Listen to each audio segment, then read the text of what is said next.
नमस्कार, आप देख रहे हैं हेडलाइंस बिहार। मैं आपके साथ हूं अमितेश भारद्वाज। मैं अभी मौजूद हूं जनता दल यू के प्रदेश उपाध्यक्ष शाह केसरिया विधायिका शालिनी मिश्रा जी के आवास पे। कल एक खबर आई थी कि इनके मोतिहारी स्थित आवास पे ताला तोड़कर कुछ असामाजिक तत्वों द्वारा कुछ गलत गतिविधियों को अंजाम दिया गया है। तो आइए मैं स्वयं विधायिका जी से ही जानूंगा कि क्या घटना घटित हुई है। सबसे पहले तो मैम आपका स्वागत है हेडलाइंस बिहार पे। धन्यवाद। एक खबर कल मिली थी हम लोगों को कि आपके मोतिहारी आवास पे ताला तोड़ करके कुछ अप्रिय घटना को अंजाम दिया गया है। क्या क्या हुआ था यहाँ पे बताएंगे? मुझे कल सुबह मालूम पड़ा कि मेरे मोतिहारी आवास पे ताला टूटा हुआ है, घर खुला हुआ है। मैं अपने क्षेत्र में केसरिया में थी, तो जब लोगों ने देखा और मैं आई तो यहाँ पे सारे ताले टूटे हुए थे। दोनों फ्लोर के ऊपर नीचे दोनों में हर कमरा खुला हुआ था और सारी चीज़ें तहस नहस थी। धीरे धीरे ढूंढने पे देखने पे पता लगा कि कुछ ज्वेलरी मेरी और कुछ ज़रूरी कागजात, थोड़ा बहुत कैश और बर्तन वगैरह, कपड़े, सारी चीज़ें चोर ले गए थे। सबसे ज़्यादा इम्पोर्टेंट था कि मेरे कागजात जितने थे, नॉमिनेशन की फ़ाइल थी और जितने भी कागजात प्रॉपर्टी के थे यहाँ पे, वो सारे गायब हैं। कुल मिलाकर कितना का क्षति हुआ है इस चोरी में?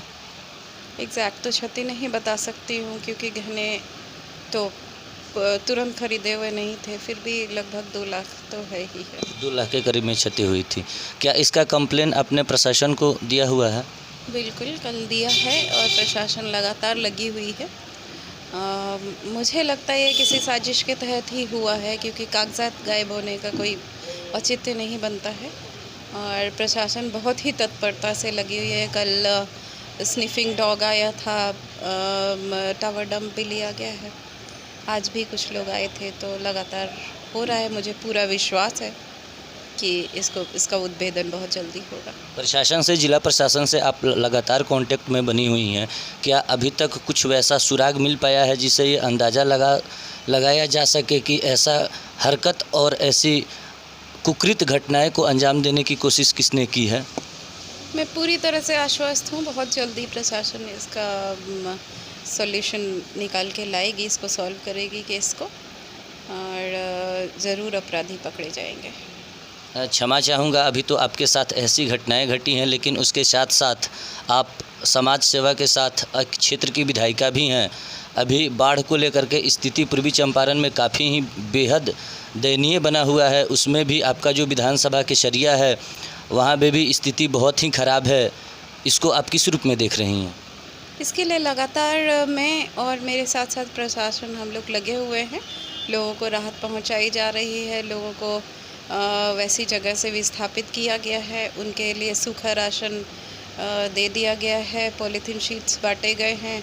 ज़रूरत पड़ेगी तो हम लोग कम्युनिटी किचन की भी बात कर रहे हैं और इसके साथ साथ ही आने वाले सालों में बाढ़ से राहत के लिए कई सारे काम हैं जो पैरेलली मेरे द्वारा किए जा रहे हैं। तटबंध को सुदृढ़ करने के साथ साथ बाढ़ राहत केंद्र और काफ़ी चीज़ें हैं जो की जा रही हैं। तो मैं काफ़ी तत्पर हूँ अपने विधानसभा के लिए। विधानसभा सत्र के दौरान मैंने खुद स्वयं देखा था कि आपने बहुत सारे रोड जो क्षतिग्रस्त थे, पुल पुलिया भी बहुत सारे जो ध्वस्त हो चुके थे, जो कि फ्लड का, बाढ़ का पहला प्रकोप था। अभी तो पूर्वी चंपारण में तीसरा प्रकोप आ चुका है, तीसरी तबाही सभी को देखने को मिल रहा है। तो विधानसभा में आपके द्वारा जो प्रश्न किया गया था, क्या सरकार उस पर अमल करके उस कार्य को तत्परता से ज़मीनी स्तर पर उतारा जा सका है? बिल्कुल, और विधानसभा का तो आंकड़ा मेरे पास नहीं है, लेकिन हमारे विधानसभा में लगभग जितना लिस्ट मैंने बनवाया था उसका आधी सड़कों पे तो काम उसके क्षतिग्रस्त था, उस पे काम हुआ, रोड की भराई हुई, काफ़ी काम हो गया है। कुछ चीज़ों के लिए जो हम लोग अभी नहीं कर सकते हैं, पानी की वजह से, बरसात की वजह से, बरसात के बाद कंप्लीट हो जाएगा। एक अभियान आपने छेड़ रखा है केसरिया को बचाने के लिए, जो कि चंपारण का एक गौरव के रूप में स्थापित स्थान है। आपके आह्वान पे ट्विटर और सोशल साइट्स पे भी हमने देखा था कि टॉप पे ट्रेड किया था। उस चीज़ को आप बिहार वासियों के समक्ष बिहार सरकार के समक्ष किस प्रकार रखी हैं और उसको कितना जल्दी डेवलप्ड कराने के लिए आपका क्या मास्टर प्लान है? सबसे पहले तो केसरिया बौद्ध स्तूप का जो ट्विटर पे ट्रेंड हुआ और सोशल मीडिया पे, वो मेरे द्वारा नहीं स्टार्ट किया गया था। केसरिया के बहुत जागरूक नौजवान लोग हैं, काफ़ी अच्छे हैं सब लोग, उन लोगों ने शुरुआत की थी, मैंने उस मुहिम का साथ दिया। वैसे ये जो केसरिया बौद्ध स्तूप को डेवलप करने की बात है, वो तो मेरा मेन मुद्दा है ही है, चुनाव के मैनिफेस्टो में भी था और मैं उस पर काम पिछले जब से जीती हूँ पहले सेशन से ही मैंने शुरू कर दिया था। मेरा गैर सरकारी संकल्प भी केसरिया बौद्ध स्तूप पर ही था। उसके बाद काम किया, फिर नवयुवक लोग जुड़े और उन लोगों ने मुहिम शुरू की, मैंने उनका साथ पूरी तरह से दिया। वो लोग काफ़ी एक्टिव थे, बहुत अच्छा मुहिम रहा।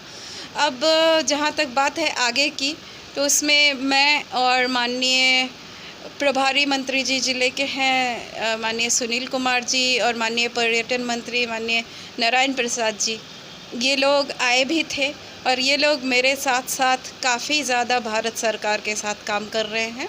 आर्कियोलॉजिकल सर्वे ऑफ इंडिया के साथ उनका कांटेक्ट हुआ है, मेरा भी हुआ है और बहुत ही जल्दी आप देखेंगे आने वाले लगभग 1 से 1.5 महीने में कुछ ना कुछ धरातल पे आने वाला। थोड़ी सी चर्चा पॉलिटिक्स को लेकर करेंगे। विपक्ष के नेता सह पूर्व उप मुख्यमंत्री तेजस्वी प्रसाद यादव बार बार सरकार पर महंगाई और बेरोजगारी को लेकर के हमलावर हुए जा रहे हैं।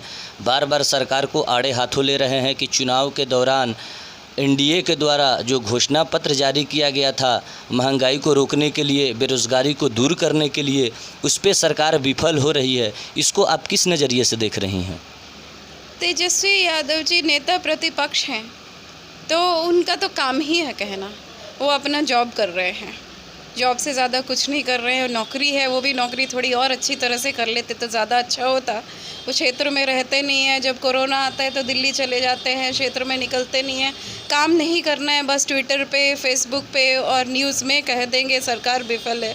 लेकिन अगर धरातल पे काम करने की बात है तो हमारे माननीय मुख्यमंत्री जी नीतीश कुमार जी जिस तरह से सुबह 7 बजे से रात के 10 बजे तक लगातार काम करते हैं, मैं उनके अधिकारियों से भी कांटेक्ट में हूँ। जितनी मेहनत वो करते हैं ये किसी से भी नहीं होने वाला है बिहार में, तो वो बोलेंगे। लेकिन हर काम जितना वादा सरकार ने किया है, जितने वादे माननीय मुख्यमंत्री जी ने किए हैं, स्टेप वाइज वो शुरू हो चुका है और काफ़ी सिस्टमेटिक वे में हो रहा है। कल राजद के प्रदेश अध्यक्ष जगदानंद सिंह का एक बयान आया है जिसमें उन्होंने आरएसएस का तुलना तालिबान से किया है। आप उनके इस बयान को किस रूप में देख रही हैं? इस पर मैं कोई कमेंट नहीं करना चाहती हूँ क्योंकि मैंने इस पर बहुत ज़्यादा स्टडी अभी नहीं की है। वैसे ये तुलना करना सही नहीं है।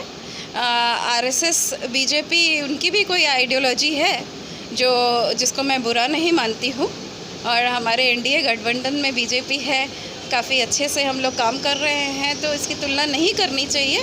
फिर भी इससे ज़्यादा मैं कुछ कमेंट नहीं कर सकती। बिहार के सारे विरोधी पार्टियों के द्वारा जब से ललन सिंह जी को राष्ट्रीय अध्यक्ष की कमान दी गई है, बार बार ये कहा जा रहा है कि जनता दल यू पार्टी के अंदर काफ़ी गुटबाजियाँ तेज़ हो गई हैं, खेमे में बढ़ चुकी हैं।